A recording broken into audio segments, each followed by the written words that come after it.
반갑습니다. 다니엘서 4강 들어가겠습니다. 지난주에 우리가 이제 7절까지, 다니엘서 1장 7절까지 했는데요. 오늘은 이제 다니엘서 1장 8절부터 시작하겠습니다. 1장 8절 한번 읽어보겠습니다. 다니엘은 뜻을 정하여 왕의 음식과 그가 마시는 포도주로 자기를 더럽히지 아니하리라 하고 자기를 더럽히지 아니하도록 환관장에 구하니, 이렇게 되어 있습니다. 여기서 이제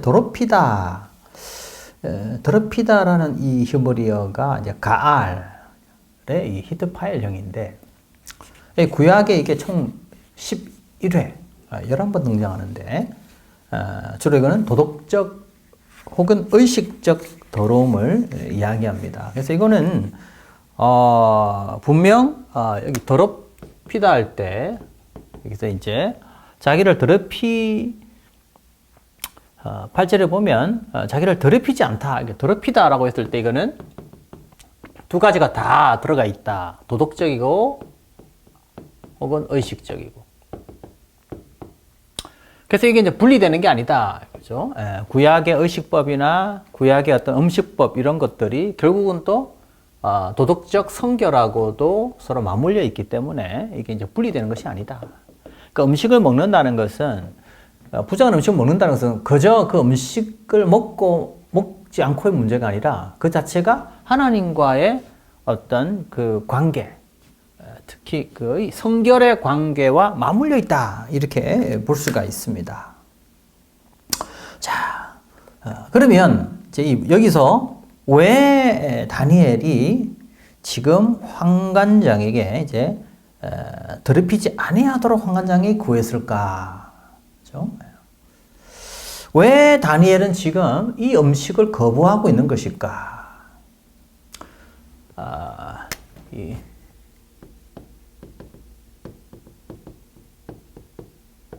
음식을 거부하는 이유가 아까 말한 대로 이 더럽히지 않도록 하기 위해서다라는 데가 좀 더 구체적으로 무엇이 그를 더럽힌다고 생각했을까라는 거죠. 그러니까 첫 번째는 궁정 음식이, 그죠?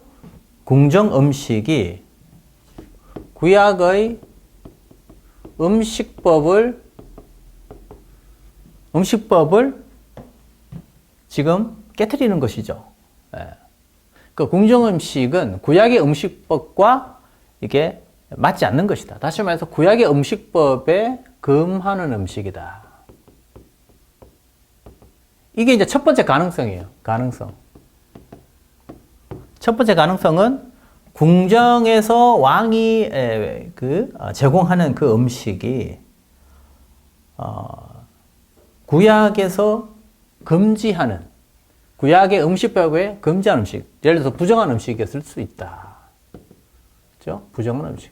그 부정한 음식의 특징이 뭐가 있을까요? 여러분 알다시피 되새김질하지 않고, 그죠? 이 발굽이 없고, 그 다음에 또 뭐 여러분 뭐 여러 가지 있죠? 레위기에 보면은, 그 다음에 또 뭐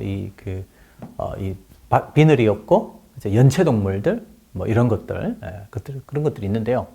하여튼 뭐 그런 것들이 있을 수 있다. 이 음식에 있을 수 있다. 그 다음에 또 두 번째는 피를 빼지 않는 음식일 수 있다. 왜냐하면 구약에는 또 피채 먹지 말라라고 했었기 때문에 그 음식에 또 피가 있었을 가능성이 있다. 이 다 가능성입니다, 여러분.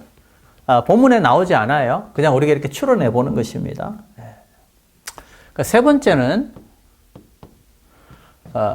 바벨론 신에게 바쳐진 음식일 수도 있다. 바벨론 신에게 바쳐진 음식일 수 있다. 그래서 이제 주로 이 음식, 바벨론의 신을 바칠 때 그 의식 가운데 하나가 바로 뭐냐면 이제 포도주를 또 뿌리는 거죠. 자, 그래서 이제 이런 것들이 다 있었을 가능성이 있는데, 뭐 하나일 수도 있고 둘일 수도 있고 아니면 이 세 가지가 다 있었을 가능성이 있다. 그래서 텍스트에는 나오지 않기 때문에 우리가 어떤 거였는지는 알 수 없지만 이 세 가지가 작동했을 가능성이 크다 이렇게 볼 수 있습니다. 그래서 어떤 학자들도 뭐 이거다 이렇게 단정 지을 수는 없다 저는 그렇게 생각하고 이게 다 포괄되어 있고 이거든지 그것은 결국 다니엘을 더럽히게 만드는 그런 요인으로 작용했을 것이다. 는 분명한 거죠. 그것이 이 음식이 하나님 앞에서 자기를 더럽히는 것이라는 것을 다니엘은 인식을 했다라는 거죠. 그런데 이게 음식을 거부했을 때 결국 이게 음식을 거부했을 때 어려움을 예상할 수 있죠. 어떤 어려움을 예상할 수 있을까요?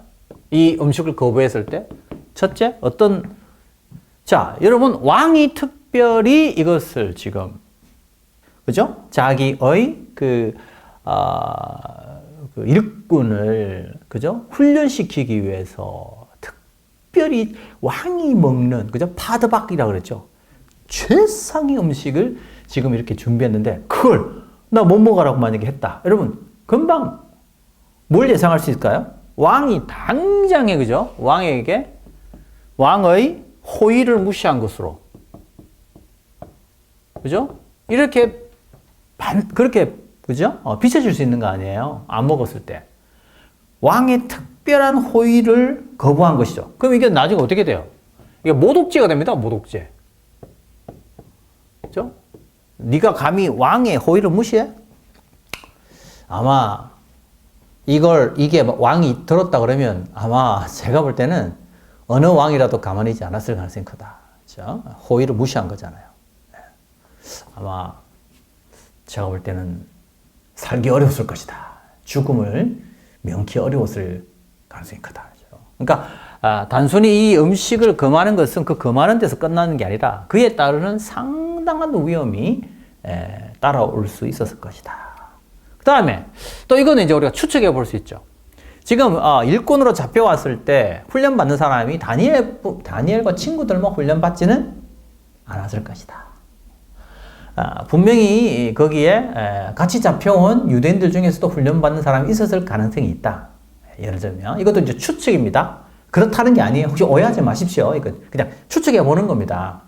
그러면 다니엘과 그의 친구들이 여기서 이걸 음식을 먹지 않고 있다는 건 뭘 추측합니까? 다른 사람들은 먹었을 가능성이 크다. 근데 왜 지금 문제가 되느냐? 유독 다니엘과 친구들이 안 먹으니까 문제가 되는 거죠. 그죠? 예. 다니엘과 친구들이 안 먹은 거죠. 자, 그러면 어떤 걸 예상할 수 있을까요? 자, 다니엘은 먹지 않는데 다른 유대인들, 그죠?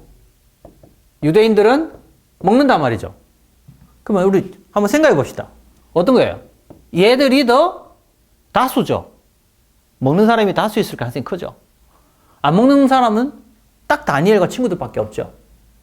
그러면 어떤 걸 예상할 수 있을까요? 그러니까 성경에는 없지만 정황상 우리는 그렇게 한번 추론해 볼 수 있다는 거죠. 오해하지 마시기 바랍니다. 꼭 그렇다라고 단정 짓는 건 아니고 컨텍스트 상으로 우리가 그 상황을 그렇게 추론해 볼 수 있을 것이다 이거죠. 그러면은 먹는 사람들은 어떻게 생각할 수 있을까요? 야, 너만 유대인이냐? 나도 유대인이야. 너만 하나님 믿어?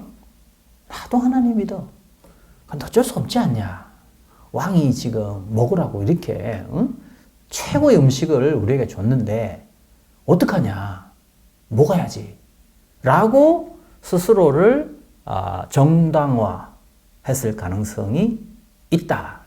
자, 추측입니다. 추측. 그렇다는 게 아닙니다. 그럴 가능성이 있을 것이다. 그랬을 때 이 다니엘은 어떤 느낌을 많이 받을까요? 훨씬 더 소외감을 느꼈을 수 있죠. 사실. 그렇지 않습니까? 그죠? 하나님을 의지하고 하나님을 따르면서 겪는 어려움도 힘들지만 소위 같은 하나님을 믿는다고 하는 사람들로부터 또 이렇게 소외감을 느낄 때 느끼는 감정은 굉장히 힘들죠, 사실은. 그래서 우리가 보통 신앙생활 할 때 누구에게 상처받는 게 더 큰 상처겠어요. 믿지 않는 사람들한테 받는 핍박과 어려움보다도 소위 믿는다고 하는 사람들에게 오는 그런 타협적인 손길이 훨씬 더 힘들고 어렵습니다. 뭐 제가 아는 어떤 뭐 분들도 지인들도 군대 가서 제일 힘들었던 일 중에 하나는 그 이제 가서 크리스찬이라는 이유 때문에 예수 믿는다는 이유 때문에 밥 먹을 때 기도한다는 이유 때문에 조롱당하고 막 그렇게 한단 말이죠. 그러면 옆에 와서 야 너만 교회 다니냐? 나도 교회 다녀. 근데 너 왜 이렇게 유독 그렇게 하냐? 왜 이렇게 별나게 믿냐? 라고 이제 같이 교회 다닌다고 하는 사람들이 소위 믿지 않는 사람들의 편에 서서 공격해 올 때. 이게 사실 더 우리를 힘들게 하죠, 사실은. 믿지 않는 사람 같으면은 저 사람이 안 믿기 때문에 그렇다라고 생각할 수 있겠지만, 소위 믿는다 하는 사람들이 믿지 않는 사람들과 똑같은 입장에 서서 소위 하나님의 말씀을 바르게 믿으려고 하는 사람들을 조롱하고 공격해 올 때, 이거는 더 큰 고통이죠, 사실은. 더 큰 고통이죠. 자, 그래서 아마 다니엘과 그의 친구들은 그 상당한 정신적 압박과 고통을 당했을 가능성이 크다. 이 텍스트에는 나오지 않지만 우리가 이 텍스트를 자세히 읽고 묵상해 보면 그런 상황을 충분히 우리 유추해 볼 수 있을 것이다. 그래서 오늘날 우리 시대에도 이 컨텍스트를 좀 가져와서 적용을 시켜보면 역시 하나님의 말씀대로 순종하며 살려고 할 때 겪는 아픔 중에서 소위 크리스찬이라고 하는 사람들로부터 오는 공격이 더 우리를 힘들게 할 수 있다라고 우리가 생각해 볼 수 있을 것 같아요. 세 번째는 뭐냐? 성공의 기회 상실. 여러분, 포로로 잡혀왔을 때, 그래도 이 포로된 사람들이 그래도, 기대할 수 있는 최고의 성공의 가능성이 뭐냐? 바로 여기서 발탁이 되어서 3년간의 그 훈련을 잘 이겨내서 궁중의 관료로 발탁이 되는 순간, 이건 뭡니까? 그래도 세상적으로 볼 때는 성공할 수 있는, 그죠? 그런 기회라고 볼 수 있잖아요. 그리고 그런 기회가 누구에게나 다 주어지는 건 아니죠. 그런데 오늘 보니까 다니엘과 그의 친구들에게 사실은 이런 기회가 주어졌기 때문에 이 3년의 과정을 잘 견뎌서 그 왕에게 잘 보이면 후에 이제 관료로 승진할 수 있다 이거죠. 그럼 이거 뭡니까? 포로로 잡혀간 사람들 중에서는 최고의 성공의 기회가 주어질 수 있다는 거죠. 근데 지금 이 왕이 주는 음식 자체를 거부해 버렸으면 이건 어떻게 의미하냐? 성공의 기회 자체가 상실된다 이거죠. 얼마나 이게 유혹이 컸겠어요, 다니엘에게. 이 본문에는 나와 있지 않지만 사실은 저는 다니엘이 상당히 갈등이 되었을 것이다. 다니엘이 이거 무슨 사람이 아니고 그랬으면 몰라도 우리와 똑같은 성정을 가진 사람이었다고 생각하면 왜 그런 생각이 들지 않겠어요? 혹시 인간적으로. 안 그래요, 여러분? 우리가 크리스찬이라 할지라도 항상 우리는 하나님만 생각하고 하나님 나라만 생각하고 세상의 유혹이나 죄의 유혹은 하나도 받지 않습니까? 그렇다면 예수님께서 주기도문에 그렇게 기도하라고 하지 않으셨겠죠. 우리를 다만 죄와 악에서 구해달라고 기도하라고 주기도문에서 예수님이 말씀하신 것은 우리는 날마다 세상의 유혹을 받는다는 거죠. 죄의 유혹을 받는다는 거죠. 악의 유혹을 받는다는 거예요. 그러니까 다니엘도 당연히 유혹을 안 받았다라고 단정 지을 수 있을까요? 저는 다니엘도 유혹을 받았을 것이라고 추측합니다. 얼마나 갈등이 되었겠어요? 이 음식을 거부해야 되느냐, 받아들여야 되느냐, 상당한 갈등이 다니엘에게 있었을 가능성이 크다. 그러나 다니엘은 결국 무엇을 선택합니까? 나에게 이런 모독죄의 위험이 오더라도, 나에게 이런 소외를 겪는 어려움이 오더라도, 그리고 세상에 단 하나밖에 없는 성공의 기회가 상실된다 할지라도, 그러나 나는 하나님의 말씀을 버리지 않겠다 라고 다니엘이 뜻을 정했다라는 거예요. 그래서 오늘 8절에 나오는, 그죠? 다니엘은 뜻을 정하여 라는 말이 그만큼 이게 중요한, 다니엘의 정말, 우리 구절이 딱 하나밖에 없잖아요. 1장 8절, 다니엘은 뜻을 정하여. 이 뜻을 정하여 확 넘어가 버리면 이 구절이 이 구절에 함축되어 있는 다니엘의 고뇌와 다니엘의 고통과 다니엘의 그 씨름을 우리는 너무 쉽게 생각하고 넘어간다는 거죠. 다니엘이 지금 이렇게 뜻을 정하기까지는 얼마나 많은 고민과 또 그 유혹을 뿌리치는 그런 신앙의 결단이 있었는지를 우리가 한번 생각할 필요가 있다. 예. 자, 그래서 이제 그럼 이제 9절에서 10절로 넘어가겠습니다. 9절, 10절 같이 한번 읽어보겠습니다. 하나님이 다니엘로 하여금 환관장에게 은혜와 긍휼을 얻게 하신지라. 환관장이 다니엘에게 이르되 내가 내 주 왕을 두려워하노라. 그가 너희 먹을 것과 너희 마실 것을 지정하셨거늘 너희 얼굴이 초췌하여 같은 또래의 소년들만 못한 것을 그가 보게 할 것이 무엇이냐. 그렇게 되면 너희 때문에 내 어머니가 왕 앞에서 위태롭게 되리라 하니라. 예. 자, 여기 있어요. 9절에 보면 또 어떤 단어가 나오는지 여기서 여기에 은혜라는 단어와 긍휼이라는 단어가 나오는데 여기서 더 중요한 단어가 뭐냐면 9절에 얻게 하신지라 라는 히브리어예요. 얻게 하신지라. 근데 이 얻게 하신지라는 단어의 히브리어가 지난번에 제가 말씀드린 나탄이라는 히브리어다. 예? 예. 나탄. 제가 지난번에 이거 말씀드렸죠. 이 나탄이 다니엘서의 뭐라고요? 핵심 키워드다. 이거 잊으면 안 된다 그랬죠. 예. 제 지난번 3번 강의 들으시면서 잊어버리신 분은 다시 리마인드, 다시 기억하셔야 돼요. 다시 상기하셔야 됩니다. 자, 다니엘서 1장 1절에서 2절에 나오는 중요한 키워드가 무슨 단어라고요? 예, 나탄. 즉, 하나님께서 예루살렘을 느부갓네살의 손에 주었다. 그래서 여기에 나탄이란 말이 주었다, 주다라는 뜻이다. 그래서 오늘 여기에도 역시 하나님께서 또 누구에게? 환관장에게 다니엘을 위해서 뭘 베푸시냐? 은혜와 긍휼을 주신다. 네, 주신다. 자, 이게 굉장히 중요한데요. 왜냐하면 하나님의 은혜는 다니엘서 1장에서 보세요. 하나님의 은혜와 긍휼은 언제 주어집니까? 언제? 이게 중요해요. 언제? 이게 핵심이에요. 언제 주어집니까? 네. 신앙의 고투. 그렇죠? 이 신앙을 지키기 위해서 고민하고 갈등하고 그리고 죄의 유혹과 싸울 때 또 그것 때문에 뭘 받을 때? 핍박을 받을 수 있을 때 그때 무엇이 작동한다고요? 나탄이 작동한다. 하나님께서 하나님의 은혜를 누구에게? 바로 어려움과 고통 속에 있는 신실한 믿음의 백성들에게 하나님께서 주신다. 뭘 주신다고요? 은혜와 긍휼. 즉 은혜가 여기서 헤세드.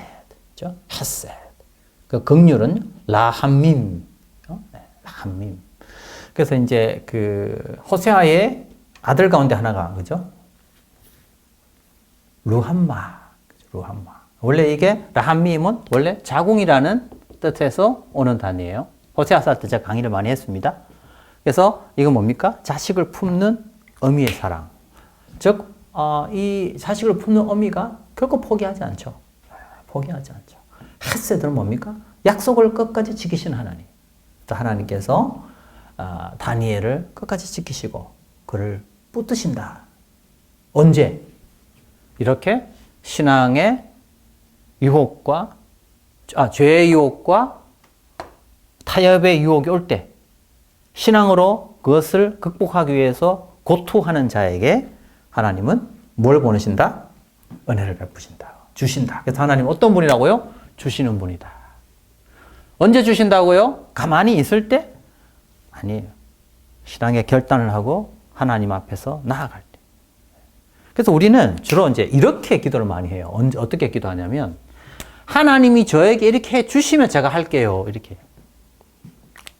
하나님이 이렇게 해 주시면, 하나님께서 나에게 이렇게 내가 원하는 조건을 다 들어주시면 제가 할게요. 네. 다시 말해서 하나님께서 모든 유혹을 다 없애주시고 내가 원하는 또 완벽한 조건이 갖추어지면 그러면 제가 하나님 앞에 충성할게요. 그렇지 않습니다. 하나님의 은혜는 언제 주어지느냐? 하나님의 순종에는 조건이 없어요. 그게 하나님 명령이면 따라가는 거죠. 그러면 그렇게 순종하는 그때에 하나님이 역사하십니다. 그리고 언제 홍해가 열리고 언제 요단강이 열립니까? 요단강이 쫙 열려서 레위 족속들과 백성들이 요단강에 발을 디뎠습니까? 아니면 요단강에 발을 디딜 때 열렸습니까? 요단강에 발을 디딜 때 열리는 거예요. 여리고성을 함락시킬 때 함락시킨 걸 보고 갔습니까? 아니면 믿음으로 그 여리고성을 돌았을 때 여리고성이 함락되었습니까? 결국은 하나님의 순종이 먼저이지 그 순종에 따르는 하나님의 그 은혜가 그 결과가 먼저가 아닙니다. 그래서 하나님 언제 역사하시고 하나님의 놀라우신 계획을 이루어 주시냐면 믿음으로 순종하고 결단할 때 하나님께서 그 일을 이루어 가신다라는 것을 볼 수 있습니다. 여러분 또 어떤 사건이 있습니까? 구약에 보면, 그죠? 이사야서 36, 7장에 보면 어떤 사건이 있습니까? 여러분 잘 아는 아수르가 쳐들어오지 않습니까? 아수르가 쳐들어오는데 이사야가 뭐라고 그러죠? 너는 하나님을 의지하고 아수르와 맞서면 하나님께서 너를 지켜주실 것이다. 그러니까 너 하나님만 신뢰하라 그래요. 근데 히스기야 눈에는 지금 아직 아수르가 망하지 않았어. 그죠? 그러니까 하나님이 다 망하는 것을 보여주시면 그럼 내가 이제 하나님 말씀에 순종하겠습니다. 라고 히스기야가 메시지를 전하지 않습니다. 너는 먼저 하나님을 신뢰하라. 하나님을 의뢰하라. 그러면 하나님께서 너에게 도움을 주실 것이다. 그래서 히스기야가 하나님을 의지하고 신뢰하고 아수르와 맞서기 위하여 준비하죠. 나중에 어떻게 됩니까? 하나님께서 밤에 천사를 보내어서 아수르의 군대를 다 몰살시켜 버립니다. 자, 그래서 하나님은 우리가 어떤 어려움 속에 있을 때, 유혹을 받을 때 결단하고 순종하길 원해요. 결단하고 순종하길 원하지 어떤 결과를 보고 하겠다는 태도는 그것은 하나님이 원하시는 순종의 방식이 아니다라는 것을 알 수 있습니다. 물론 이런 순종조차도 하나님의 은혜가 필요합니다. 이 순종조차도 하나님의 은혜가 필요하기 때문에 우리가 우리에게 그런 순종의 자세가 없으면 그런 순종의 은혜를 달라고 우리가 기도해야 되겠죠. 그렇게 우리가 순종하고 기도하고 결단하고 나아가면 하나님께서 우리에게 필요한 환경을 하나님께서 변화시켜 주실 것이다. 이렇게 볼 수 있습니다. 그래서 다시 한번 말씀드립니다. 주다. 꼭 기억하십시오. 따라해 봅시다. 나탄을 꼭 기억하십시오. 그래서 다니엘은 나탄이다. 이렇게 한번 생각해 보시면 좋을 것 같아요. 그래서 이 다니엘서 수업 들으시는 분은 그걸 꼭 기억하셔야 돼요. 다니엘 하면 바로 뭐가 나와야 돼요? 나탄. 그러면 여러분 다니엘서 그 한 절반은 얻은 거예요. 왜냐하면 그 나탄에 대한 이 내용이 다니엘서 전반을 다 주도해 나가고 있기 때문에 그렇습니다. 그래서 나탄 꼭 기억하십시오. 자, 11절에서 14절. 11절에서 14절. 자, 우리 목사님 한번 읽어 주실 수 있겠습니까? 괜찮아요? 예. 한번 읽어 주십시오. 환관장이 다니엘과 하나냐와 미사엘과 아사랴를 감독하게 한 자에게 다니엘이 말하되 청하오니 당신의 종들을 열흘 동안 시험하여 채식을 주어 먹게 하고 물을 주어 마시게 한 후에 당신 앞에서 우리의 얼굴과 왕의 음식을 먹는 소년들의 얼굴을 비교하여 보아서 당신이 보는 대로 종들에게 행하소서 하매 그가 그들의 말을 따라 열흘 동안 시험하더니. 자, 오늘 여기서 이제 환관장이 하나님께서 은혜를 주시니까 환관장이 다니엘의 이야기를 듣고, 그죠? 다니엘이 이제 그 왕이 베푸는 그 음식 중에 있는 그 부정한 것을 먹지 않겠다고 하니까 일반적으로 환관장이 그러면 바로 다니엘을 이제 옥에 가둘 수도 있잖아요. 근데 하나님께서 은혜를 베푸시니까 다니엘 그 환관장이 어떤 마음을 갖게 하냐면 다니엘을 자꾸 생각하는 마음을 갖게 해요. 그래서 10절에 보니까 환관장이 다니엘에게 야, 너가 그거 먹지 않으면은 그 얼마나 왕이 기분 나쁘겠냐. 그리고 이제 상식적으로 음식을 먹지 않으면 어떻게 됩니까? 이 다니엘과 친구들의 얼굴이 굉장히 그죠? 초췌해진단 말이죠. 그러면 그 책임이 또 누구한테 있느냐? 지금 훈련 받는 이 아이들을 맡아서 책임을 맡고 있는 이 환관장이 오히려 위험에 처할 수 있게 되는 상황이 된 거예요. 자, 그래서 그럴 때 이제 이 다니엘이 이제 뭐라고 이야기합니까? 12절에 보면 열흘 10일 동안 우리 한번 그러면 시험한 다음에 그 결과에 따라서 우리가 보면 되지 않겠느냐. 그래서 만약에 10일 후에 채식을 했음에도 불구하고 다른 사람과 얼굴의 그 건강 상태가 똑같다고 한다면 그러면 문제가 없지 않겠느냐 라고 이제 다니엘이 제안하죠. 그러자 환관장이 어떻게 합니까? 그 제안을 받아들입니다. 자, 이것도 역시 뭐죠? 하나님이 뭐 하셨기 때문입니까? 나타나셨기 때문이다. 나타나셨기 때문에. 그래서 우리가 오늘 이 과정 속에서 보면, 이 본문의 과정을 보면, 다니엘과 그의 친구들의 일어난 모든 일 가운데에는 하나님께서 나타나셔서 그들의 삶을 주권적으로 다스리고 있다는 이런 하나님의 섭리를 우리가 볼 수가 있어요. 자, 그래서 결과가 어떻게 됩니까? 15, 16절. 15, 16절 보면 이렇게 돼 있죠. 열흘 후에 그들의 얼굴이 더욱 아름답고. 자, 이게 더 중요한 표현이 뭡니까? 더욱이란 말이에요. 더욱. 즉, 그 왕이 주는 음식을 먹는 사람보다 더 얼굴이 좋았다는 거예요.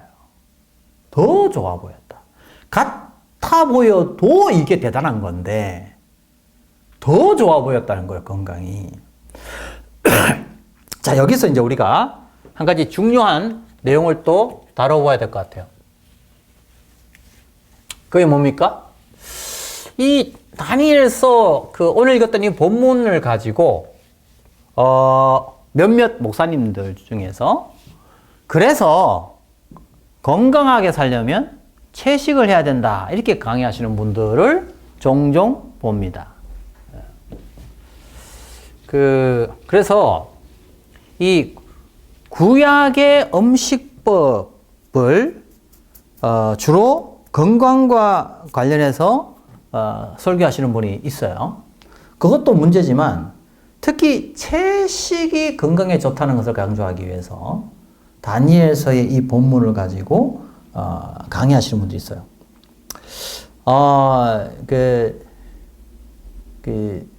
심지어 이제 이게 성경에 있는 이 음식의 본문을 가지고 소위 말하는 그 다이어트를 해야 된다고 하는 그런 책들이 미국에는 있다고 들었어요. 제가 확인 안 해봤는데, 이름이 할렐루야 다이어트라는 어떤 그런 책이 있대요.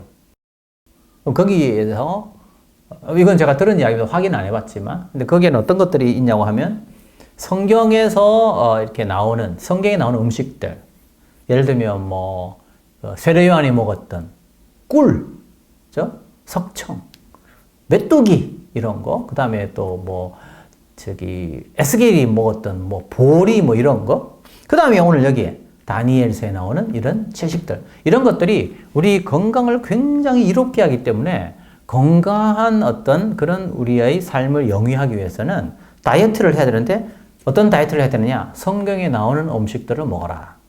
그래서 이름이 할렐루야 다이어트. 이렇게 그런 책도 있다고 합니다. 제가 확인 안 해봤습니다. 만약에 그 내용이 혹시 제가 전달하는 게 잘못되었다 그러면 제가 수정하도록 그렇게 하겠습니다.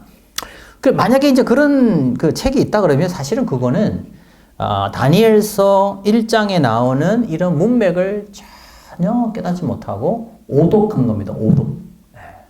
다니엘서 1장에 나오는 이 컨텍스트는요. 이거는 건강을 위한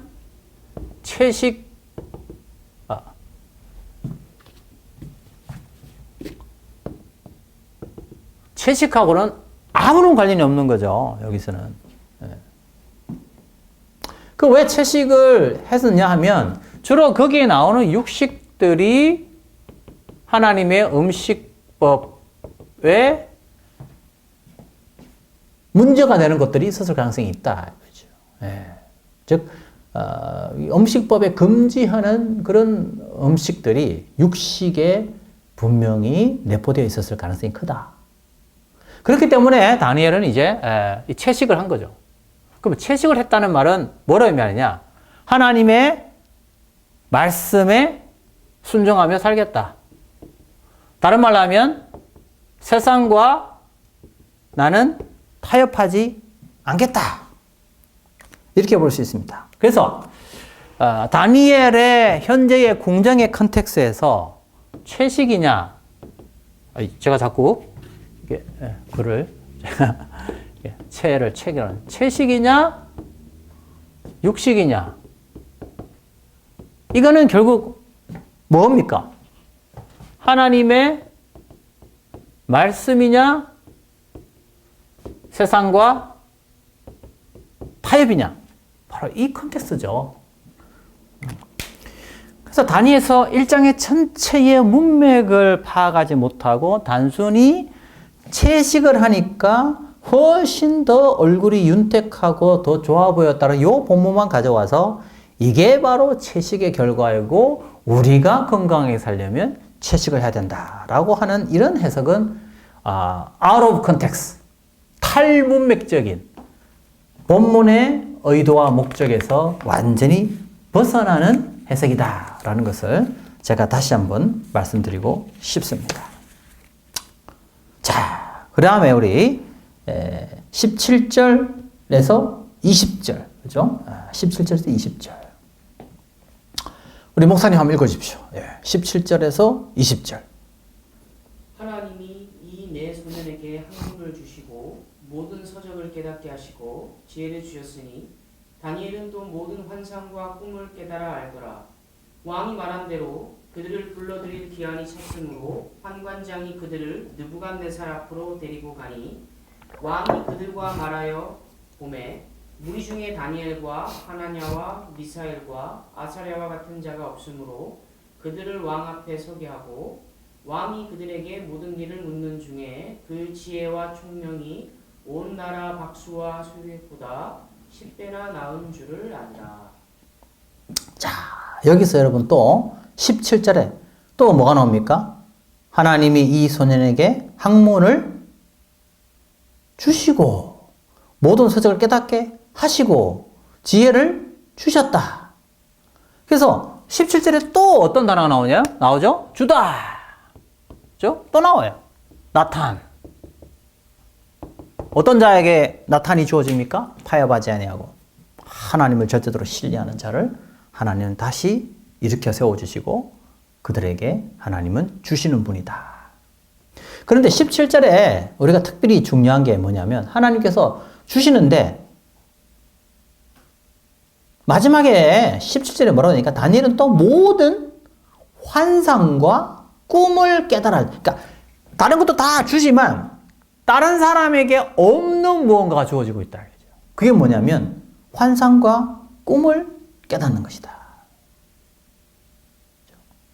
그 다음에 20절에 보니까 왕이 그들에게 모든 일을 묻는 중에 그 지혜와 총명이 온 나라 박수와 수백보다 10배나 낫다. 왜? 그건 누가 주시는 거니까요? 하나님께서 주시는 것이기 때문에 나타난. 즉 하나님을 신실하게 믿는 자에게 주어지는 그 은혜. 그게 바로 오늘 다니엘서 1장에 강조되어진다. 그래서 우리는 이거 조직질학적 용어로 뭐라 하죠? 이거를 특별 은총이다. 그죠? 특별 은총이다. 믿지 않는 자에게는 없는, 믿는 자에게만 주어지는 특별한 은총. 그죠? 네. 다른 말로 하나님의 지혜다. 하나님의 지혜. 하나님의 지혜다. 그러니까 그 나라 박수와 술객보다 10배나 나은 그런 지혜와 총명, 특히 환상과 꿈을 해석하는 능력을 하나님께서 다니엘에게 주셨다라는 거죠. 자, 그러면 여기서 우리가 생각해 보면 왜 1장 마지막에 특별히 꿈과 환상을 해석하는 능력을 주셨을까? 요 구절이 일종의 복선의 역할을 합니다. 복선. 무슨 복선? 2장에 어떤 이야기가 전개될 것인가를 미리 예고해 주고 있는 거죠. 다니엘에게 어떤 지혜가 주어졌다고요? 꿈을 해석하는 능력을 주었다. 이거는 뭐라고요?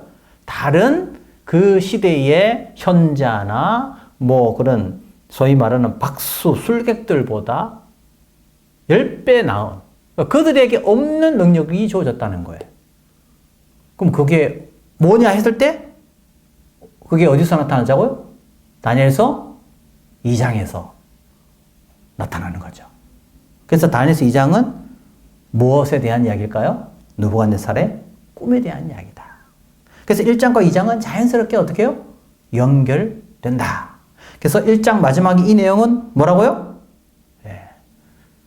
바로 2장의 내용을 예고해주고 있다. 이렇게 볼 수 있죠. 그 다음에 이제 21절에 다니엘은 고레스와 원년까지, 야, 대단하죠? 다니엘이 언제까지 있느냐? 페르시아. 바벨론뿐만 아니고 페르시아, 고레스 왕까지 자기의 이 놀라운 그 하나님의 지혜의 사역을 감당하고 있다. 얼마나 하나님께서 다니엘을 높이 세워줍니까? 이걸 다른 말로 우리는 뭐라 그러죠? 신원이다. 그래서 다니엘서의 또 다른 주제 가운데 하나가 뭐라 그랬죠? 신원하십니다. 어떤 자에게? 타협하지 않고 하나님의 말씀을 순종하는 자에게 하나님은 그들을 어떻게 한다고요? 높여주신다. 영어로 vindication. 하나님께서 그들을 높여주신다. 다니엘 1장 이제 마무리하겠습니다. 다니엘서 1장의 핵심이 뭡니까? 바로 나타난 단어를 통해서 나타난다. 역사를 주관하시는 분은 누굽니까? 하나님이십니다. 그래서 하나님은 핍박받고 타협에 굴하지 아니하고 그 핍박 속에서도 하나님 말씀에 순종하는 자를 하나님 지키시고 하나님 그들을 신원하시고 하나님 그들을 높여주십니다. 어떤 방식으로? 세상 사람들은 갖지 못하는 하나님만이 주시는 지혜로 하나님은 그의 백성을 높여주십니다. 어떻게 다니엘을 하나님 높이시는가?